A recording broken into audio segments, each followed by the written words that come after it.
Terus mendapat kritikan dari para fans dan petinggi klub, pelatih Antonio Conte mengakui jika melatih klub Liga Italia Inter Milan adalah tugas terberat sepanjang karir kepelatihannya. Nama Antonio Conte sendiri memang sempat ramai dibicarakan, terutama pasca jumlah hasil tidak maksimal yang dialami Inter Milan, baik di kompetisi lokal Liga Italia hingga penyisihan grup Liga Champions. Kritikan paling kuat terjadi saat Conte gagal memberikan satu kemenangan pun untuk Inter Milan di Liga Champions. Bahkan, Inter Milan sempat kalah 2 kali beruntun dari Real Madrid dan membuat mereka kini tertahan di dasar klasemen grup B. Salah satu kritikan yang paling sering tertuju ke Conte adalah taktik permainannya. Banyak fans menilai jika Conte harus bisa mengubah atau memperbaharui formasi 3 back yang selalu digunakan sejak musim lalu. Menanggapi banyaknya tekanan dan kritikan tersebut, Antonio Conte pun akhirnya buka suara.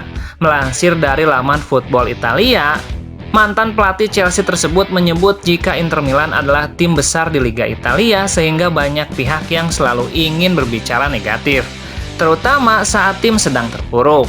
Tidak ada yang mudah di sini. Inter adalah klub di mana publik sudah tidak sabar bicara negatif. Kami harus tertutup dengan rapat dan tidak membiarkan kritikan apapun dari luar masuk ke dalam, terutama dari mereka yang tidak sabar mengecam setiap kali kesulitan.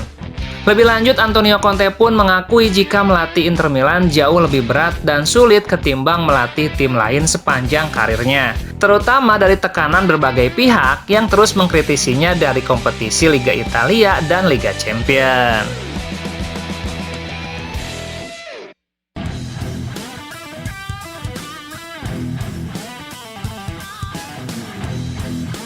Jose Mourinho merendah dan menyatakan jika Tottenham Hotspur hanyalah kuda poni dalam perburuan gelar juara Liga Inggris musim ini, meskipun saat ini mereka masih kokoh di puncak klasemen. Pernyataan merendah ala Mourinho tersebut muncul dalam wacana pasca pertandingan yang bertajuk Derby London antara Chelsea versus Tottenham Hotspur Senin 30 November 2020. Usai pertandingan yang berakhir dengan hasil imbang 0-0 tersebut, Jose Mourinho menyempatkan waktunya untuk berbicara kepada awak media yang telah menunggu pernyataan pasca laga yang akan ia lontarkan. Sungguh suatu yang luar biasa, mereka menunjukkan suatu perubahan mentalitas yang saya kira akan menuju ke arah yang baik. Dalam kesempatan yang sama, Mourinho juga menyatakan jika skuad Tottenham Hotspur hanyalah kuda poni jika dibandingkan dengan tim kuat lain di Liga Inggris. Kami tidak masuk ke dalam bursa perburuan gelar juara Liga Inggris. Kami hanyalah kuda poni jika dibandingkan dengan tim lain. Kalian bisa melihat dengan jelas perbedaannya. Meskipun mengaku sebagai kuda poni, tetap Tottenham terbukti masih kokoh di puncak klasemen sementara Liga Inggris dengan raihan 21 poin. Unggul selisih gol dari Liverpool yang menempel ketat di posisi kedua. Ini adalah kali pertama Tottenham berada di puncak klasemen Liga Inggris setelah 10 pertandingan atau lebih sejak Januari tahun 1985 lalu. Tottenham sendiri terakhir kali meraih trofi di ajang Piala Liga Inggris pada tahun 2008 lalu. Mereka nyaris saja menjadi kampion Liga Champions tahun 2018-2019, andai kata Liverpool tidak tampil lebih superior.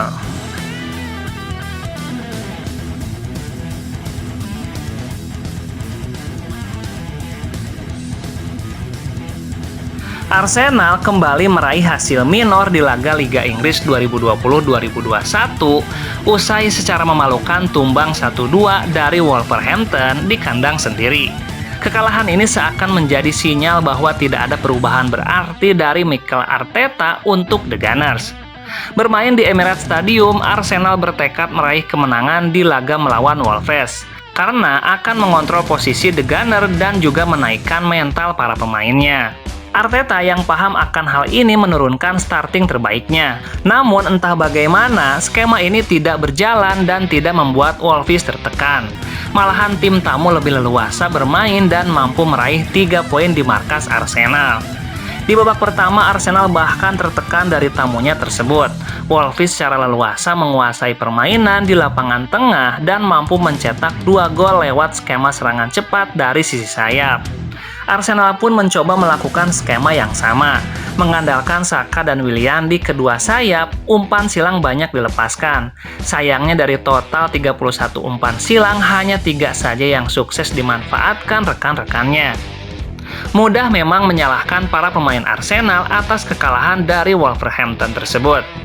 Namun, sorotan harus diberikan ke Mikel Arteta yang belum memberi perubahan berarti dari segi permainan dan hasil untuk The Gunner. Total 10 bulan sudah Arteta berada di Arsenal sebagai pelatih.